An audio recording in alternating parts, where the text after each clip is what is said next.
अस्सलाम वालेकुम नाज़रीन। प्रोग्राम आज मुबारक के साथ इरफान अहमद खान साहब जर्मनी से हमारा साथ देंगे। सुप्रीम कोर्ट ने कहा जी 24 घंटे में एफआईआर दर्ज की जाए और 3-4 दिन गुजर गए हैं।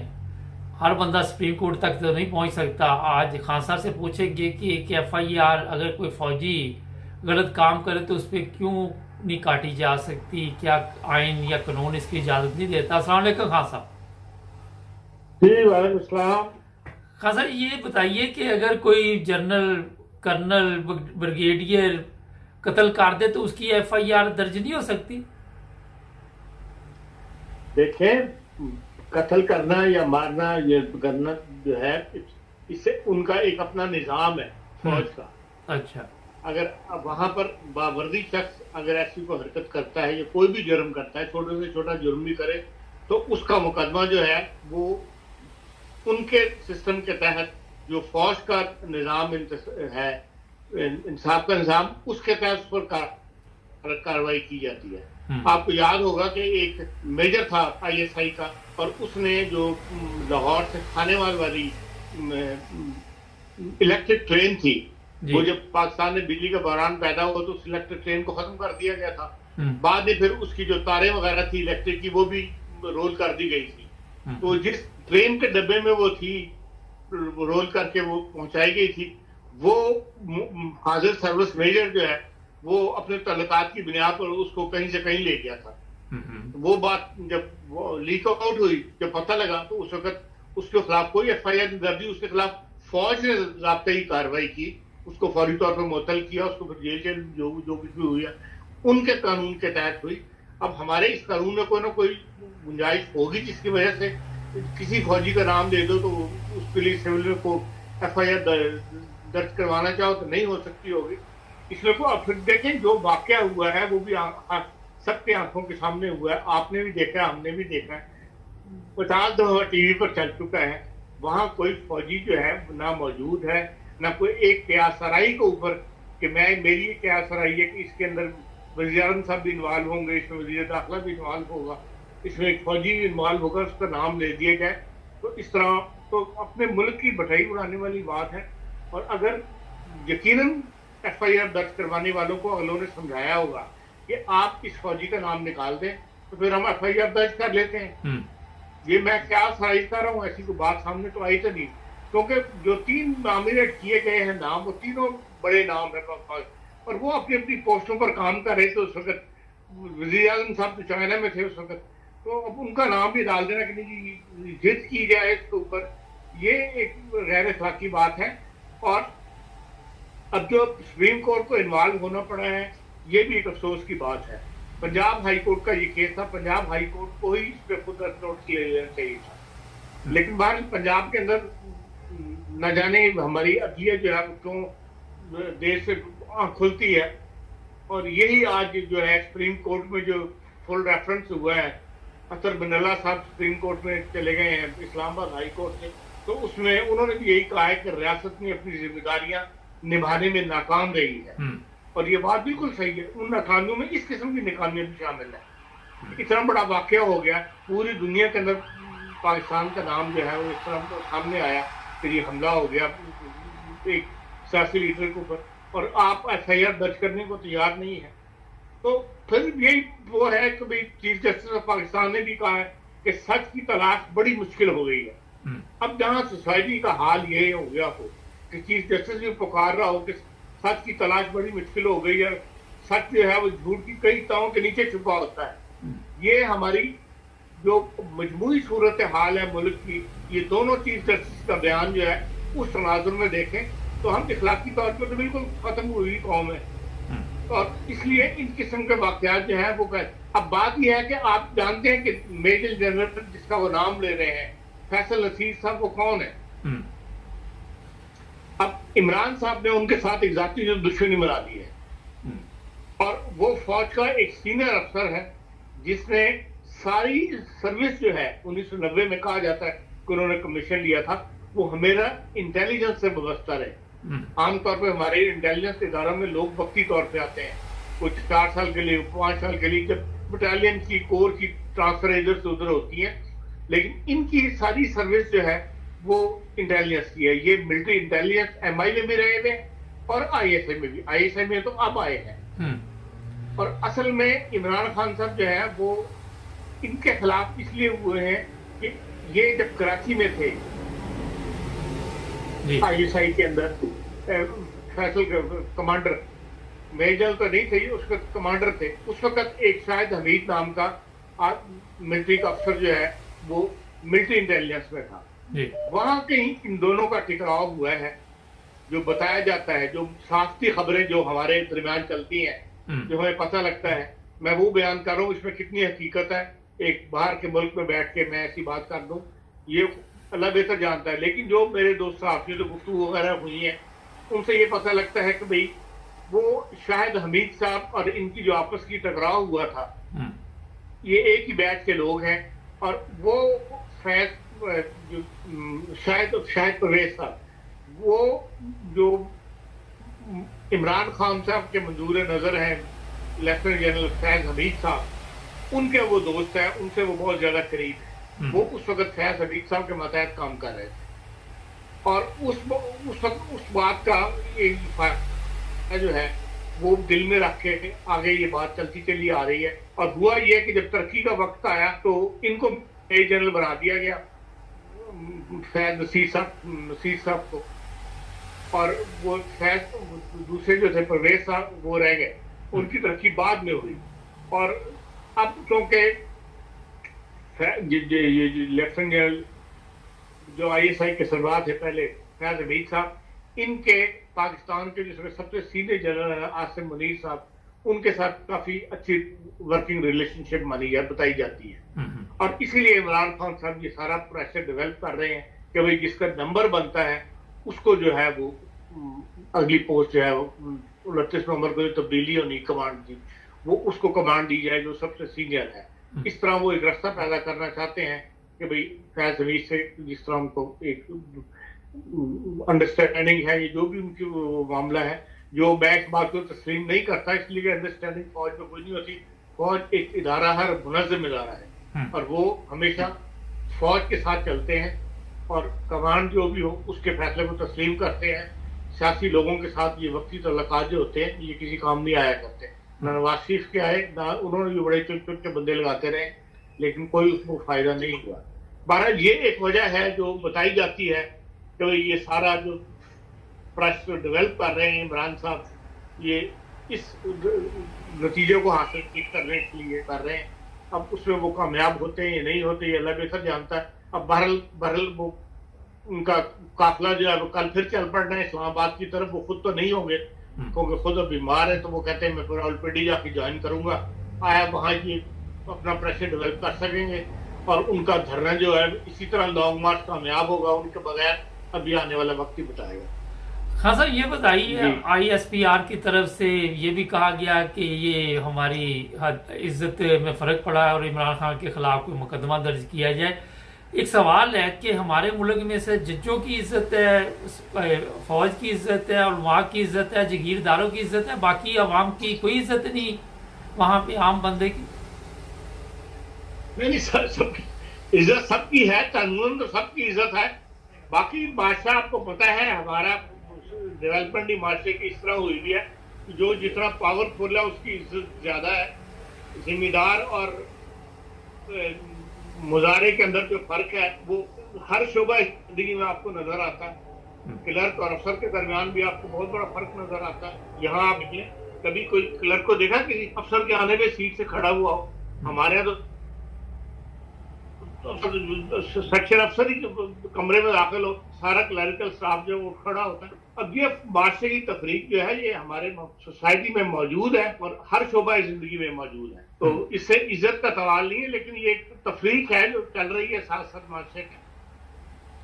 बाकी जहां तक ISPR का ताल्लुक है, वो अगर ये बयान ना देते बल्कि हुकूमत को अगर एक्टिवली कोई पार्ट अदा कर देती, मरकजी हुकूमत जो हमारी काम कर रही है, या वजारत दिफा को ऐसा एक्टिव का रोल अदा कर देती, तो फिर शायद ISPR को दखल अंदाजी करने की जरूरत ना पड़ती। लेकिन बहरहाल उन्होंने 2 दिन इंतजार किया और उस वक्त तक हुकूमत ने कोई ऐसा बयान नहीं दिया, कोई ऐसा एक्शन शो नहीं किया। तो इसलिए फौज को बहरहाल अपने एक सीनियर जनरल की इज्जत का सवाल था, इसलिए उन्होंने, और उन पर बार बार इल्जाम लगाए जा रहे थे, हर कोई उठकर इल्जाम लगा रहा था, छोटा से छोटा सियासी कारकुन भी है, उनके घरों पे हमले शुरू हो गए थे, उनको मजबूरन मुदाखलत करना पड़े। खान साहब ये बताइए कि अब 24 घंटे में एफआईआर दर्ज करने का सुप्रीम कोर्ट ने हुक्म दिया, तो अब नाम नहीं शामिल किया जाएगा? मेरा ख्याल है कि कोई ना कोई रास्ता जो है वो पैदा कर लेंगे। अच्छा, जो पहले आम समझाने से उनकी समझ में नहीं आई बात, तो कोई ना कोई इसका रास्ता जो है तरीके इंसाफ वाले जो है मुमकिन है वो इस बात को मान जाए, सुप्रीम कोर्ट के कहने के ऊपर। अच्छा खान साहब, एक जो सबसे अभी आपने बताया कि अखलाकी तौर पे हम बहुत पीछे हैं, स्वाति साहब की और उनकी बीवी की वीडियो बनाई गई, और ये वीडियो कोई एक सिर्फ स्वाति साहब की नहीं है, ये मेरी इतला है कि बड़े बड़े लोगों की वीडियो जो है वो बनाई गई है, और इसी वजह से मुल्क का बेड़ा गर्क हुआ है। आप जरा बताएंगे कि ये हम कहाँ पहुंच गए हैं, ना हमें किसी के रिश्ते का एहतराम है, हम इतने गिर गए हैं सियासत में कि किसी ना बड़े की तमीज है, ना छोटे की तमीज है, ना कोई अखलाकी हालत हमारी ठीक है। देखें, जो स्वाति साहब की जो वीडियो है उसके बारे में तो एफआईए ने कह दिया कि ये जाली है, और ये जाली काम जो है ये हर जगह हो रहा है, जर्मनी में भी हो रहा है, और ये बहरहाल कानून इस बारे में मौजूद है, लेकिन उसकी एक लंबी तफ्तीश और उसको पकड़ना और ये करना, साबित करना, बाकी ये एक वो है। इस दौरान जो है इतना लंबा प्रोसीजर है, अगर ये चलना शुरू हो जाए तो जिस बेचारे को गवारे में बनी होती है उसकी खामखा की बेइज्जती जो है वो साथ साथ जो है रोज अखबार में चल रही होती है, इसलिए लोग चुप कर खामोश हो जाते हैं। है ये बुरा फेल, और हमारे यहाँ बदकिस्मती से खाली हमारे नहीं बल्कि इंडिया के अंदर भी और इंडो पाक थर्ड वर्ल्ड कंट्री सारों के अंदर ये एक प्रेशराइज करने के लिए, किसी बंद फैमिली को दबाव में लाने के लिए ये हरबा जो है ये एजेंसियां इस्तेमाल कर लेती हैं, सिविल और जो भी इदारों से खुफिया एजेंसियां काम कर रही होती हैं, कोई ऐसी फिल्में बना के तो लोगों को फिर इस्तेमाल करती हैं, प्रेशराइज करती हैं। है ये बुरी बात, लेकिन स्वाति साहब की जबान भी जो है उसने भी बड़ा कुछ दुनिया के बारे में कहा है, और बगैर किसी तहकीक के और बगैर किसी किसे कहना चाहिए, सिर्फ अपने आप को मजहबी शो करने के लिए उन्होंने भी बहुत सारी जो काबिल एहतराम हस्तियां हैं उनके बारे में बहुत कुछ जो है वो गैर इखलाकी बातें या इल्जाम जो है मंसूब किए हैं। तो आज मैं तो यही कहता हूँ मकाफात अमल है, आज अल्लाह ताला ने किसी तरह से उनको इस तरह पकड़ लिया जिस पर हम कोई खुश नहीं है, लेकिन ये काम ना हो तो ज्यादा बेहतर है। लेकिन सबको समझ आनी चाहिए, चाहे वो स्वाति हो चाहे वो रियासत हो, तो रियासत के जितने भी सुतून है सबको इस तरफ अखल करनी चाहिए। आप क्या समझते हैं कि कोई प्रेशर जो इमरान खान डालना चाह रहा है उससे कोई हालात इंतखाबात की तरफ जाते नजर आ रहे हैं? नहीं, मैं तो नहीं देखता। मैं तो ये जो है इनका जो लॉन्ग मार्च है इसमें यकीन अब कमी आएगी मेरे नसीब, मैं तो यही समझता हूँ। और इंतखाबात जो है वो अपने वक्त पर ही होंगे। अच्छा, 29 नवंबर का जो तब्दीली है उसके बाद नई बिसात बिछाई है, नई डिस्कशनें शुरू हों, फिर में भी कोई नया जैसे कहना चाहिए नया रास्ता पैदा कर लिया जाए तो अलग बात है। अच्छा, लेकिन मौजूदा हुकूमत जो है, जो इत्तेहादी हुकूमत अपोजिशन जो पहले थी, इस वक्त की मौजूदा इत्तेहादी हुकूमत वो इमरान खान के प्रेशर में आकर ऐलान नहीं करेगी। अच्छा खान साहब, एक और मसला है कि कल एक एप्लीकेशन इंग्लैंड में लंदन में भी दी गई है जिस पे बताया जा रहा है कि 3 घंटे पुलिस ने दिए हैं जो पीटीआई वाले हैं, और वहाँ एक एप्लीकेशन की दी गई है कि मास्टरमाइंड जो है वो नवाज शरीफ है। आप क्या समझते हैं कि अब ये यूरोप में भी हमारे मुकदमात पहुँच गए हैं और ये क्राइम में आ जाते हैं, बाद में वो साबित हो या ना हो, लेकिन इससे आप क्या देख रहे हैं? ये वही जो हमारी एक आपस की दुश्मनी है, जो हम सियासी इख्तिलाफ को दुश्मनी की आखिरी हद तक ले जाते हैं, तो वो उसका एक अमली इजहार है, वरना इसमें से निकलेगा कुछ भी नहीं, सवाए इसके कि भाई आप क्या समझते हैं पुलिस जो है वो इन्वेस्टिगेशन करनी बैठ जाएगी इसके लिए। जो फर्दर कार्रवाई होती है मामूली की वो करके तो उस फाइल को बंद कर देंगे। तो लेकिन ये कहा जा रहा है कि नून लीग का एक गवाह भी पेश किया गया। गवाह बेशक पेश कर लें, असल चीज तो वो है, एफर्ट है कि भाई वहां वकू जो है उस तक पहुंचना चाहिए। गवाह सच्चा है झूठा वो जेरा में 1 मिनट में पता लग जाता। अच्छा, ये एक बड़ा अहम सवाल है कि अरशद शरीफ की वालदा हाई कोर्ट में दरखास्तें दे रही है कि पोस्टमार्टम रिपोर्ट दी जाए। क्या वजह हो सकती, क्यों नहीं पोस्टमार्टम रिपोर्ट जारी की जा रही? मैंने तो ऐसा बयान नहीं पढ़ा, लेकिन यह है कि पोस्टमार्टम उसका यकीनन हुआ होगा और वो जो भी तहकीकाती इदारे हैं उनके पास होगी वो पोस्टमार्टम रिपोर्ट। और जब कमीशन एक ऐलान कर देगा तो उसके बाद पोस्टमार्टम रिपोर्ट ओपन हो जाएगी। अच्छा, आप थोड़ा सा ये बताइए कि इमरान खान का जो दोबारा प्रोग्राम बना है, इस पे कोई कातलाना हमला दोबारा भी हो सकता है? देखिए, सियासी लीडरों पे हमले तो हर वक्त हो सकते हैं, इसमें तो कोई वो नहीं है। मुखालिफिन ने आपको बताया कि जरा सा सी बात के ऊपर हमारे यहाँ कत्ल हो जाते हैं लोग। सियासी तौर पर एक दूसरे के साथ दुश्मनी रखते हैं। कोई किसी को पैसे दे के हमला करवा सकता है, खुद ना भी करे तो ऐसे लोग आम मिल जाते हैं, किराए के कातिल जो बंदे को मार देते हैं। तो इसका इम्कान तो हर वक्त मौजूद है, उसके हिसाब से हिफाजत भी करनी चाहिए। परवेज राय को आप क्या देख रही हैं कि ये चल सकेगा आने वाले दिनों में इमरान खान के साथ, या इन दोनों के पास और कोई रास्ता भी नहीं है अभी? देखें, इनमें से कोई भी जो है वो इमरान खान है जिसने रियासत के कह ले एस्टेब्लिशमेंट के साथ टक्कर ली है, वरना एस्टेब्लिशमेंट के साथ टक्कर हम में से कोई भी नहीं लेता, चाहे वो नवाज शरीफ हो, चाहे वो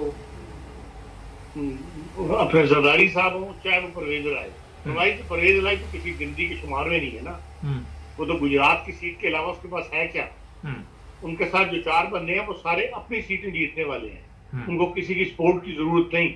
वो खुद अपने इलाके के इतने बासर लोग हैं, अब पुराना ताल्लुक निभा रहे हैं अपने चौधरी शहजाद साहब के साथ, जिसकी वजह से वो सीट जीत के चले आ रहे हैं। और परवेज इलाही का तो किसी खाते में शुमार नहीं है। ये तो मोनस इलाही ने इतनी करप्शन की हुई है कि ये अगर जियारतदारी के साथ सारे मुकदमात खोले जाए तो ये बंदा खुद अंदर होगा।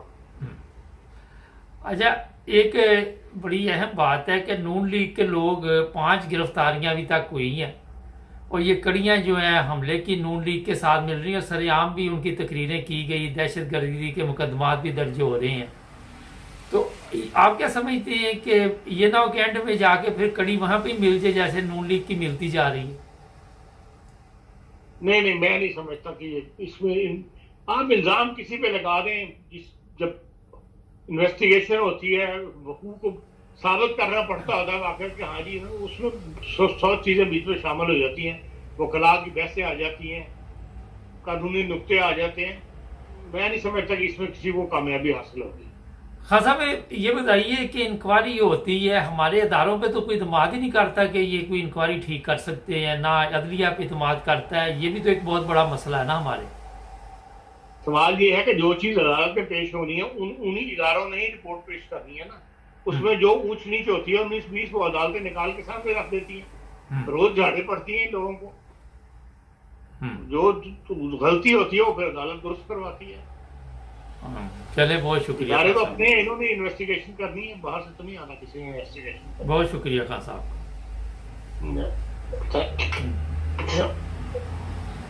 नहीं, ये इरफान खान साहब अपने तासरात का इज़हार कर रहे थे। हर काम हम अदालत में लेके जाते हैं, कुछ भी हो जाए अदालत की तरफ दौड़ते हैं, सियासी हो, समाजी हो, कुछ भी हो, अखलाकी हो। आज अदालतों की हमारी जो बयानात आप देखते हैं वो भी तंग आ चुके हैं। क्यों नहीं हमारे इदारे, हमारी पार्लियामेंट अपने मामला खुद हासिल करती? जुड़े रहे हमारे साथ, हमारे चैनल को सब्सक्राइब।